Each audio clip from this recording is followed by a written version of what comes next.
this video, I have my little helper, Oliver, and we're going to work on the bed command, or the place command. Now in the past, I have other videos showing how to do it with treats and with lures, but I found that there's a more effective way than using bribery.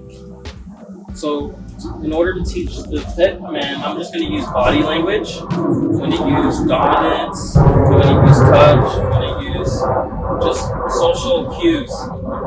We can save time. Not only will the dog learn it faster, but this is a more natural and raw way to talk to your dog for them to understand body language. And so if this is a universal language, might as well use it with our dog. So let's give it a try. You can compare this method to my earlier video using treats, and how about you decide which way is better? Which way is more efficient? Better for the dog, for them to understand. I'm not gonna bribe him or lure him on there. I'm gonna make him get on there. You know, just like a parent with their kids, you know, they don't bribe their kids to get in the car seat or to sit down. The parents just grab the kid's hand, put them in the seat, put their seatbelt on, take them, walk them when they're walking down the street. So that there's a lot of forcing that goes into it. And so it's not mean if I force him to do it. I just directing, guiding, and showing him. Okay, so for the bed, there's two ways I can get him on the bed. One, I can use the leash. I can pull him onto the bed using leash pressure. Now because he's already practiced this, it was easy for him. So he gets used to following the leash. If I pull the leash this way, then he walks this way. If I move the leash this way, then he goes out. It's that easy.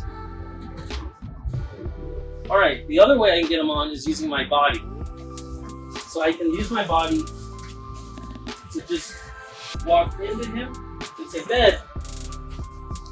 Good boy! So just using my body, I guided him to the platform. And this is what I do with the crate as well. So instead of forcing the dog to go into the crate, which I mean I will do, I'm not against that.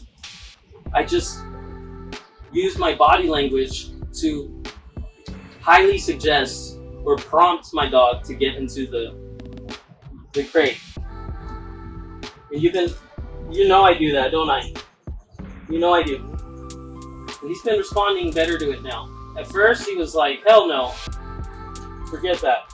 But now he goes into the crate a lot quicker, a lot faster, and he doesn't expect a treat or anything. Alright, let's do that again. You can also say free, free, when it's time for your dog to get off the platform, or the place, or the bed. Alright, let me do that again. So I'm going to say bed, bed, bed. I want to use wide body language, wide walking, bed. Good boy. Sit. I can pull up and push his butt down to make him sit. Good boy. And then I can make him do the down by pushing up slightly and pressing down on his body. Down.